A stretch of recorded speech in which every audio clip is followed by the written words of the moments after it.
a sabedoria indígena a respeito dos aspectos de cura foi fundamental desde a formação da nação brasileira. Porque no século XVI, quando os jesuítas chegaram aqui, eles trouxeram um acervo de remédios da Europa, mas teve uma hora que esses remédios acabaram, né?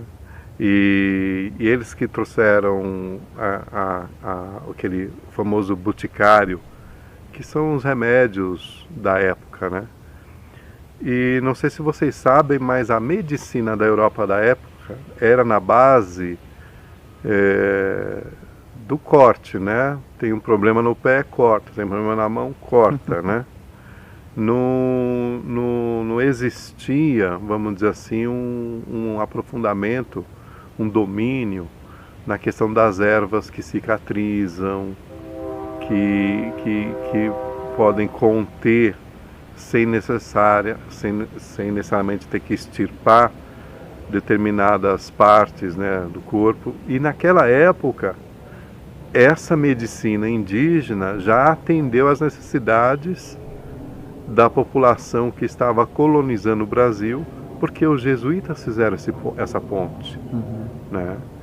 Então, você perguntou de hoje, mas acontece que aqui, desde essa época, né, a sabedoria de cura dos povos indígenas do Brasil já servem, né, tem servido, né, o cidadão, né, as pessoas, né, principalmente as ervas que são usadas como anti-inflamatórios, né, as ervas que curam traumas, pancadas, né, aquelas que causam a diminuição do impacto da dor, que são aquelas que aliviam a dor. Todo esse conhecimento assim que hoje faz parte de uma medicina oficial, naquilo que se refere à parte de farmácia, eu posso dizer para você que 90% desse conhecimento tem uma inspiração, tem uma raiz indígena do Brasil, assim, né? Então hoje, agora voltando para hoje, hoje se torna ainda mais interessante e se torna ainda mais necessário, porque essa medicina indígena ela é preventiva, né? Ela ajuda a prevenir determinados males. Eu estou falando assim da medicina das ervas, dos chás, né, que são bases para fazer tinturas, pomadas, etc. e tal, né? É uma alternativa muito grande, principalmente para a população mais pobre, né?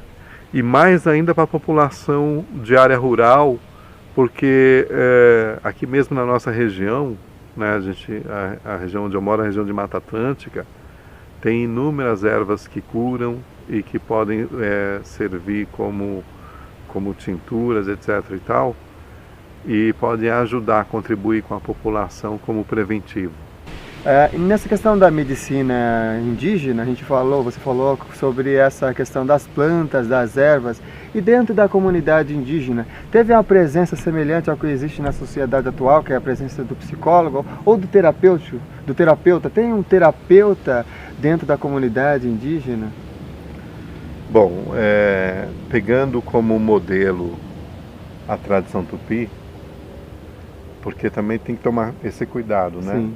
São inúmeras civilizações, né, no Brasil chamadas indígenas. Então eu já coloco isso antemão para poder estar falando com mais coerência, porque cada uma delas tem uma sabedoria muito incrível.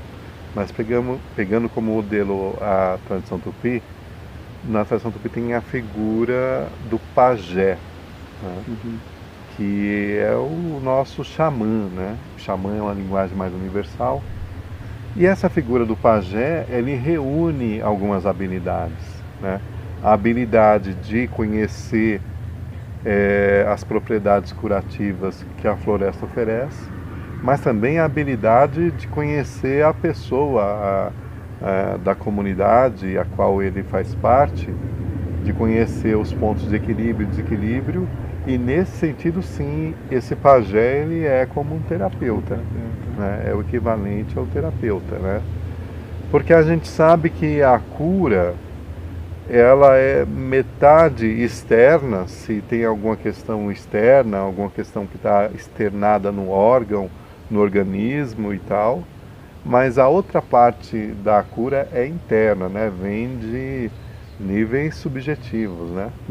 Então o pajé tem essa sabedoria, né? Ele vai se tornando hábil para fazer essa relação, né? Conciliar esses dois métodos, né? Entendi. E dentro da comunidade indígena, já que você está falando sobre a etnia, sobre os tupis, qual é a visão, como é que é enxerga, como é que é vista, o que é a doença no contexto indígena? O que é a doença para você? Bom, na tradição tupi,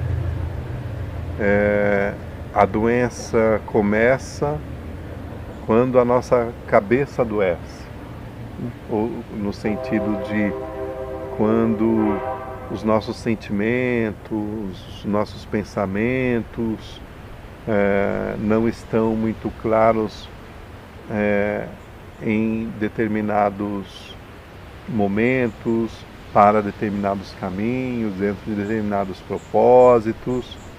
Isso abre possibilidades de um desequilíbrio, né? Na linguagem de hoje, somatizar como um desequilíbrio, né? Então a doença ela começa na cabeça, né? E começa no sentimento, né? É claro que existem traumas que são traumas que aparentemente vêm de uma fatalidade exterior, né? Uma queda, uma briga, um conflito no caso dos índios, né? Assim, numa caçada, né? Uma mordida, uma coisa, né? Tem aqueles problemas que são aparentemente somente externos, né? Mas grande parte da doença tem uma relação com o sentimento e com a qualidade do pensamento, né? Da pessoa. Então ela começa nesse nível, que é um nível mais subjetivo. Na visão tupi-guarani, ou nessa visão, tem os aspectos semelhantes aos estudos de bioenergia, ou aos estudos relacionados com os corpos sutis? Existem alguns nomes específicos também nessa tradição? Ou é uma coisa mais sutil, voltada assim para uma coisa que é uma doença da cabeça, da alma? Como que é visto isso? Tem o equivalente, ao que é considerado, né, o aspecto bioenergético, né, você fala. Tem, principalmente porque, aí voltando para a tradição tupi, né, a tradição tupi, o ser humano não é o corpo. O corpo é a roupa que o ser humano veste para existir, né? É uma roupa que ele põe quando nasce para atravessar uma jornada de existência no mundo físico e que ele retira quando faz a passagem para continuar a sua existência em outros níveis de vida. Né? Então o corpo é uma roupa. Né? E aí o que é o ser de verdade nessa roupa é que importa para o pajé. Né? E o ser de verdade que veste essa roupa não é visível aos olhos externos, né? Aos olhos dessa roupa. Então a tradição tupi, inclusive, ela fala de 3 corpos, né? Ela fala de um corpo original que é chamado de Aivu, né? Que significa sopro. Que é o corpo original do ser, né? E que é o que veicula a essência do ser. E a essência é luz, né? A essência é luz. Essa luz se expressa como um campo, né? Tem um campo de expressão que a tradição tupi chama de Endu, que é a mesma palavra que traduzida a gente pode assimilar com aura. Endu, a aura, né? Sim. Então tem esse corpo de luz, de né, que é o Aivu, e a tradição tupi diz que tem um outro corpo que se encaixa nesse corpo de luz, que é um corpo de som, um corpo vibratório, se chama corpo de som. Corpo de som. Corpo de som, que é o Yang. Yang na língua tupi, é o Yang, é um corpo vibratório, um corpo de som. Uhum. Yang é uma palavra que significa também, ao mesmo tempo que significa som, fala, significa alma. Equivalente. Então é um corpo vibratório, um corpo de som. Esse corpo de som é que a gente tem que prestar atenção, porque ele é o que pode somatizar distúrbios, desequilíbrios psíquicos, né? E aí esse corpo de som encaixa num corpo físico. Então a tradição tupi considera, grosso modo, né, três corpos. Corpo luminoso, que encaixa num corpo vibratório, que encaixa no corpo físico, né? Que se integram, né? Que se interagem, né?